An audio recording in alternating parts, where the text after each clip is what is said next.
इन आंधियों से कह दो कि अपना रुख बदल लें, इन आंधियों से कह दो कि अपना रुख बदल लें। हम वो पत्ते नहीं जो दरख्तों से चढ़ जाया करते हैं। ये किस शेर की आमद है कि जमीन कांप रही है। अब मैं बिल्कुल भी वक्फे के बगैर मैं दावते खिताब देता हूँ शेर सियालकोट ख्वाजा मोहम्मद आसिफ साहब को भरपूर तालियों में।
जफर इकबाल लाला साहब, हाजी मोहम्मद मोहसिन साहब, मोहम्मद आसिफ साहब, वाले नदीम भट्ट साहब, हाजी बाकर साहब, मलक अब्दुल गनी साहब, आफत इरफान साहब, चौधरी मंजूर साहब, चौधरी अब्दुर्रहमान कुदर साहब, चौधरी जुबैर साहब, उस्मान साहब, चौधरी सदीक कुदर साहब, चौधरी नदीम साहब, असगर बुकर साहब, तैयब मोहम्मद साहब, उस्मान भट्ट साहब, आफत मोहम्मद साहब, कपा भट्ट साहब और महबूब भट्ट साहब।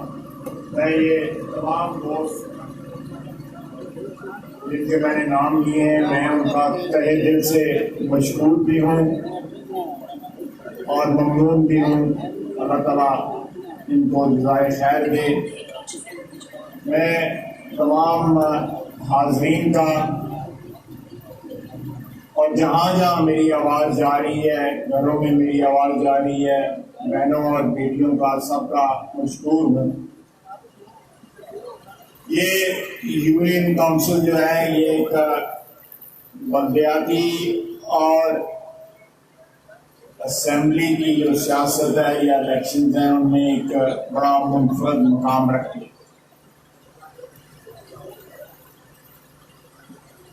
अल्लाह के फजल से हमने हमेशा उसकी अल्लाह ताला की मेहरबानी है और यहाँ के रिहायशियों की मेहरबानी है कि यहाँ से हमेशा अल्लाह ताला ने पाकिस्तान मुस्लिम लीग नून का परचम जो है उसको सरबुलंद रखा। चाहे असेंबलियों के इलेक्शन थे या बलदियाती इंतखाबात थे,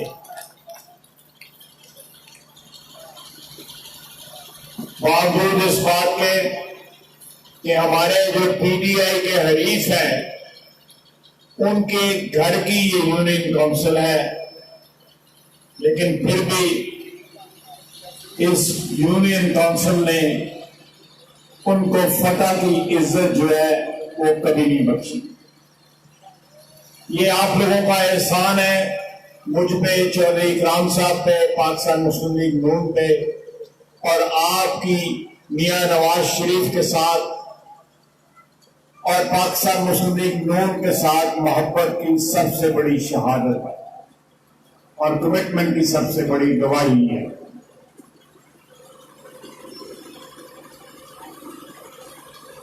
पिछले चंद रोज से तो मियां साहब, मियां मोहम्मद नवाज शरीफ साहब का वापसी का जो प्रोग्राम है कल वो इंशाअल्लाह ताला वतन वापस आएंगे, वहां अपनी बेटी मरियम नवाज के मैं मुख्तसरन आपको एक मुआवजा पेश करना चाहता हूं। हमारी तारीख में ना आम आदमी ने ना किसी लीडर ने 122 पेशियां किसी मुकदमे में भुगती हैं। 7 महीने तकरीबन ये केस चला और उसमें 4 महीने मियां नवाज शरीफ ने अपनी बेटी के साथ जो है अदालत में हाजिरी दी और उसके बाद आज से 5-6 रोज कबल जब फैसला आया, मियां नवाज शरीफ को अदालत ने तमाम इस्तिगासा के इल्जामात से बरी कर दिया और फिर एक नया, क्योंकि कोई और वजह नहीं थी उनको कैद में रखने की या कैद करने की या सजा सुनाने की, तो एक नई बात जो है उसको ईजाद किया गया कि उनकी आमदन और उनके एहसासे जो है उनमें तफावत है, उनमें वो मिलते नहीं है एक दूसरे से, इसलिए उनको 10 साल कैद, बेटी को 7 साल कैद और दामाद को 1 साल कैद जो है वो सुनाई जाती है। मियां नवाज शरीफ चाहते तो वो वापस ना आते, उनकी वहां बैठे में जमानत भी हो सकती थी, अपील भी हो सकती थी और मुकदमे की कार्रवाई भी आगे चल सकती थी। उनकी बेगम जो है, उनकी अहलिया मौत और याद की कश्मकश में मुब्तला है और नहीं तो यही एक वजह काफी थी कि वे वहां ठहर जाते और वापस ना आते, या अगर वापस आते तो अकेले वापस आते, बेटी को वहां पे छोड़ आते। बाप जो है वो बेटियों से बड़ी मोहब्बत करते हैं, कोई वालिद नहीं चाहेगा तो उसके साथ उसकी बेटी भी कैद हो। लेकिन मियां नवाज शरीफ ने आपको एक नारा दिया और वो नारा है वोट को इज्जत दो। वोट को इज्जत देने का एक मतलब है कि पाकिस्तान की आवाम की राय जो है, जो खल्के खुदा या अल्लाह की मखलूक की जो राय है उसको तकद्दस दो। अगर मियां नवाज शरीफ इस सारे प्रोसेस में से ना गुजरता और इस सारे फैसले जो उसके खिलाफ पिछले साल 1.25 में हुए उनको ना मानता तो इस नारे की नफी करता।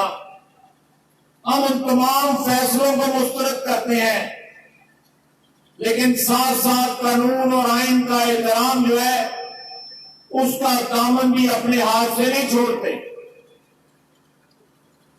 क्योंकि जब हम कहते हैं कि आवाम की राय को एहतराम करो, उसका तकद्दस जो है बहाल करो, तो बुनियादी तौर पे हम कानून और आइन का तकद्दस बहाल करने की बात करते हैं जिसने आपको इस राय का हक दिया। मियां नवाज शरीफ 3 दफा वजीर आजम बना, आपके वोटों से बना, आपकी मेहरबानियों से बना, आपने उसको ये इज्जत बख्शी। तीनों दफा जो है मियां नवाज शरीफ को आपके वोटों से नहीं हटाया गया, जो आइन और कानून में लिखा गया है। आइन कहता है कि जब पाकिस्तान का वोटर किसी को मुंतखब करता है तो सिर्फ उसको हक पहुंचता है, उस वोटर को हक पहुंचता है कि वो अगली दफा उसके खिलाफ वोट डाल के उसको जो इज्जत बख्शी है उसे वापस ले ले। जब वोटर का फैसला जो है वो 2 साल या 3 साल के बाद किसी और जरिए से उस फैसले को तब्दील कर दिया जाए और अगले इलेक्शन तक उसकी राय का इंतजार ना किया जाए तो ये वोट की बेइज्जती है, ये वोट का तकद्दुस जो है पामाल होता है, जिसकी नवाज शरीफ बात करता है।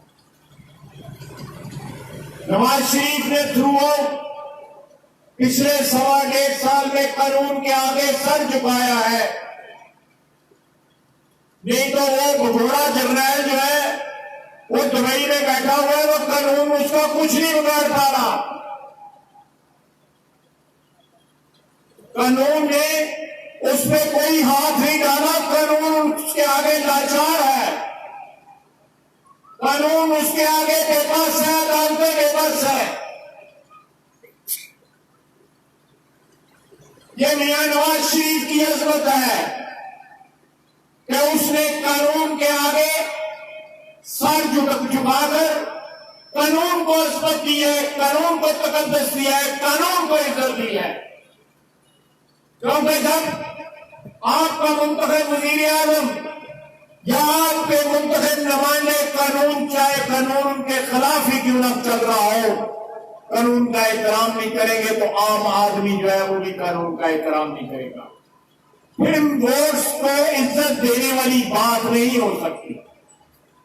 वो कौलों का सच्चा है, वो कौल का सच्चा है, वादों का सच्चा है, उसको इक़्तिदार की अवज नहीं है। 3 दफा वज़ीर आज़म बन गया है, अल्लाह उसको जिंदगी दे, 69 साल उसकी उम्र है। जितनी इज्जत और जितनी शफकत, जितनी मोहब्बत आपने उसको दी है, पाकिस्तान की तारीख में हमारे जो आजादी देने वाले लीडर थे उनके बाद किसी को नहीं मिली।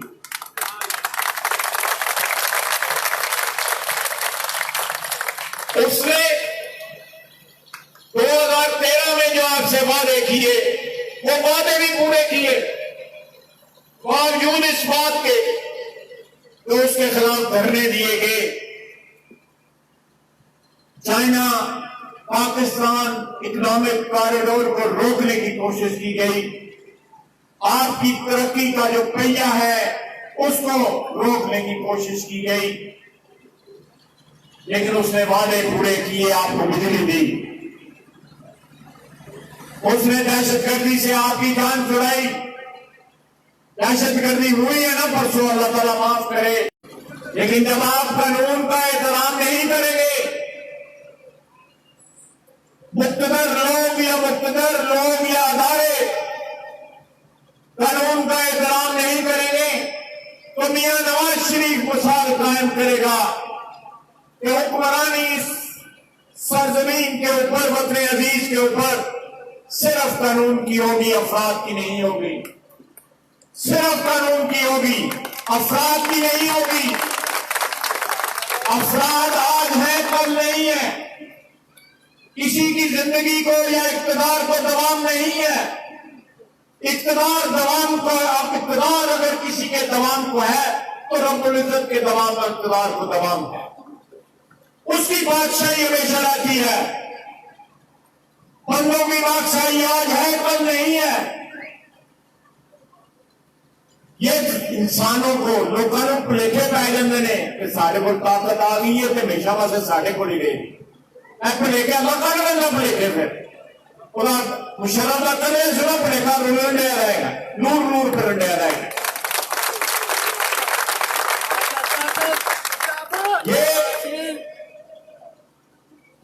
ये समझने की बात है।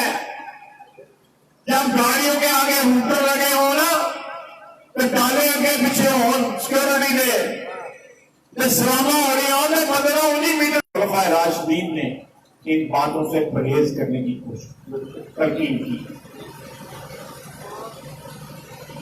लेकिन हमारा जिसके पास इक़्तिदार, मुझे कल बताया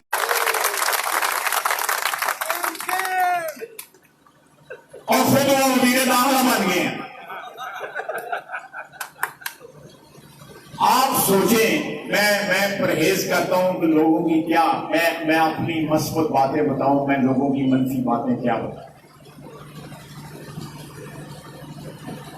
कभी आपने सोचा, मैं सीरियसली बात कर रहा हूं, कि एक बंदा पहले एमए हो और अगले 4 साल के बाद वो बीए हो जाए। 2023 फिर उन्हें ऐसे हो जाना है तो 2028 से मैट्रिक हो जाए। मुझे बताएं कि ये क्या जरूरत पड़ी? जब तक डिग्री जाली ना हो और उनको खौफ ना हो, आपकी नुमाइंदगी का कोई शख्स अगर दावा रखता है और उसकी डिग्री जाली हो कि ये आपके वोट की तौहीन है, तो सियालकोट के अवाम की तौहीन है।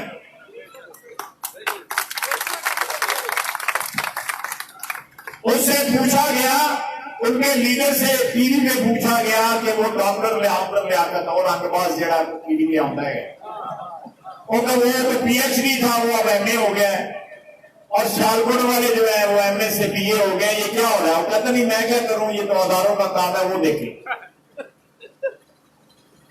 ये आपने देखा ना वो क्लिप सोशल मीडिया में चलता हुआ जो है।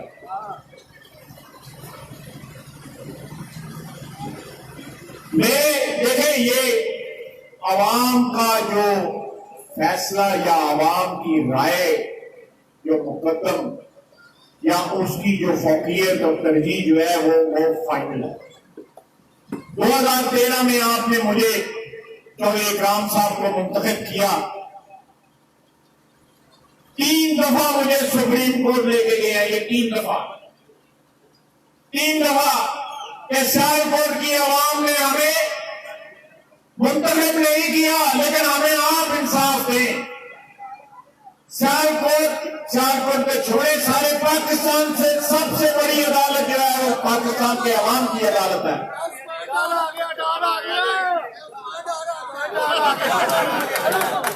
नहीं इस तरह नहीं, ना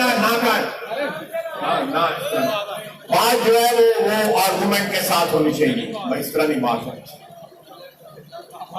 देखिए, आपकी अदालत ने फैसला किया, मुझे आपने 22,000 वोटों से 2013 में जितवाया, वो लेके गया कि धांधली हुई है, सुप्रीम कोर्ट तक उसने केस लड़ा, हार गया। एक और साथ थे, वो भी नेशनल असेंबली के कैंडिडेट है, उनको भी साथ मिलाया, उन्होंने भी नेशनल सुप्रीम कोर्ट तक लेके गए। फिर जब उन्होंने कहा वो खामे वाला केस हुआ, चलो इन्होंने भी गिरौड़ा लगा लो। अल्लाह ताला ने मुझे हर जगह सुरखरू किया, क्योंकि आपकी मोहब्बत मेरे साथ है, आपकी दुआएं मेरे साथ हैं, हर जगह मुझे सुरखरू किया। अल्लाह ताला हमें फिर सुरखरू करेगा। रब्बुल इज्जत की बात जो है, हमारी हाजिरी कबूल करे, हमारी हाजिरी कबूल करे, और आपकी दुआओं की बदौलत अल्लाह के फजल से, उसकी मेहरबानी से नवाज शरीफ भी सुरखरू होगा, नवाज शरीफ के वर्कर भी सुरखरू होंगे इंशाअल्लाह।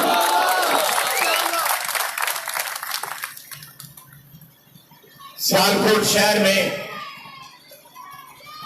पंजाब हुकूमत और बल्दियाती इदारों ने जितना काम किया है, चौधरी इकराम साहब ने जितनी आपकी खिदमत की है, मुझे क्लेम नहीं है उसके ऊपर।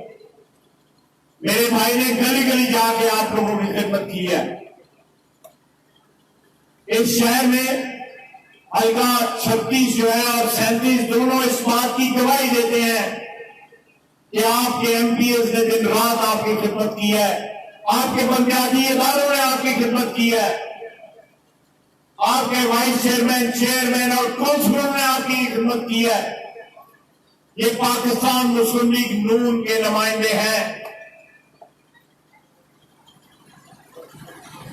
ये ऐसी बातें बांटते हैं जिनकी मलकियत ही इनके पास नहीं है। अल्लाह ताला इज्जत आबरू रखे और आपको अगले 12-13 दिन जो है दिन रात मेहनत करना पड़ेगी। हम कल मियां नवाज शरीफ पहुंचेंगे, हम लाहौर, जितनी मर्जी रुकावटें हो, जहां मर्जी रोके, हम जरूर पहुंचेंगे। हम का इस्तेमाल भी करेंगे, हम एयरपोर्ट भी पहुंचने की पूरी कोशिश करेंगे। लेकिन मैं आपको एक बात बता दूं, मियां नवाज शरीफ को कैद में रखना आसान काम नहीं है। इस मुल्क में करोड़ों चाहने वाले उसके मौजूद हैं। इस मुल्क की तरक्की के ऊपर उसकी मोहर लगी हुई है, उसकी छाप है। वो पाकिस्तान की तरक्की और खुशहाली का ज़ामन है। वो पाकिस्तान की खुशहाली और तरक्की की अलामत है। वो 1991 में आया, आपकी मईशत उसने आजाद की, मईशत ने तरक्की की। 1997 में आया, उसने पाकिस्तान की पहली मोटरवे बनाई और 5 एटमी धमाके करके पाकिस्तान को नाकाबिले तस्खीर एटमी कुव्वत बनाया। 2013 में आया, बिजली दी आपको, सीएनजी की लाइनें खत्म हो गई, सर्दियों में गैस की लोड शेडिंग खत्म हो गई, दहशतगर्दी की कमर तोड़ दी, गवादर नई बंदरगाह बनाई 60 अरब डॉलर की, जिसमें सिर्फ 36 अरब डॉलर जो है सिर्फ पावर सेक्टर को, बिजली को जो है दिए। एक नई तारीख तरक्की की उसने रकम की। आपसे वो मांगता है, इंसाफ मांगता है कि 25 तारीख को जो पाकिस्तान के अवाम की अदालत जो है लगनी है, उसमें नवाज शरीफ को इंसाफ चाहिए। मैं परसों लाहौर से आ रहा था तो रास्ते में मुझे मियां साहब का फोन आया, कहते किधर जा रहे हो? मैंने कहा सियालकोट जा रहा हूं, गुजरांवाले के करीब हूं। क्या प्रोग्राम है? मैंने कहा जी बस रोजाना अवाम के पास हाजिरी देते हैं। कहते हैं मेरे उनको अवाम को कहना, मेरे भाइयों को, बहनों को, बेटियों को, बुजुर्गों को कहना मेरे लिए दुआ करें, मेरे लिए दुआ करें। मैंने उनको बताया कि आज हमारा एक मसीह बरादरी का भी जो है इकट्ठ है। उन्होंने कहा उनको भी कहना कि मेरे लिए दुआ करें। उन्होंने कहा, मुझे कहने लगे खाई साहब दुआओं में बड़ा असर होता है, जब दुआओं के लिए हाथ उठते हैं तो अल्लाह ताला उन हाथों को जो है खाली नहीं फिर वापस करता। आप मेरे लिए, कुलसूम के लिए दुआ करें, मेरे लिए दुआ करें, वतन अजीज के लिए दुआ करें। ये 12-13 दिन जो है उसके नाम कर दें, उसके लिए दुआ भी करें और दवा भी करें। हर दरवाजे पे दस्तक दें, वोट मांगे पाकिस्तान मुस्लिम लीग नून का, एक ऐसी पार्टी का जो वादों की सच्ची है, जिनको इक़्तिदार की हवस नहीं है, जो इक़्तिदार के लिए अगर सजदा रेज होते हैं तो सिर्फ रब्बुल इज्जत की चौखट पे सजदा रेज होते हैं, किसी और चौखट पे जाके सजदा रेज नहीं होते। वही इक़्तिदार एक कुल का मालिक है, वो इज्जतें देता है, वो इज्जतें ले लेता है। वो मेरा और आपका ईमान है इसके ऊपर। उसके इक़्तिदार में कोई शरीक नहीं है, वो वादा शरीक है, वो खुद भी अकेला है। उसका इक़्तिदार जो है सिर्फ और सिर्फ उसका है। वो जिसको चाहे उसमें हिस्सा दे, जिसको चाहे हिस्सा ना दे। आप किसकी चौखट में जाकर सजदा करते हो? इंसान तो हर इंसान जो उसने पैदा किया है वो मोहताज है, उसका मोहताज है, रब्बुल इज्जत का मोहताज है। ठीक है, लोगों के दर्जे हैं, लोगों की बुजुर्गी है, लोगों की अल्लाह ताला से कुर्बत है, लेकिन सारे मोहताज हैं, उसके इक़्तिदार के मोहताज हैं। उससे मदद मांगो, जो मांग रहा है उससे मदद मांगो। और तो शारा से भी तुम्हारे ज्यादा करीब है, उसको आवाज दे तो देखो। ऐसे जाके खजल ले लो, मथे टेकते फिरते हो, उससे मांगो।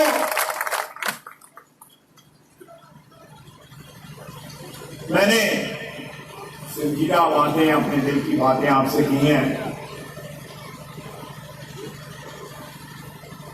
फिर मौका मिला आपके पास आऊंगा तो आपको बताऊंगा भी। अल्लाह ताला आपका हामी नासिर हो। अल्लाह ताला जो है मुस्लिम लीग नून को और भरपूर तरीके से आप इस इंतखाबी मुहिम को चलाइएगा। ये अल्लाह ताला के बाद जो है ये इंतखाबी मुहिम जो है, ये इलेक्शन जो है आपके सपोर्ट है। चाहता हूँ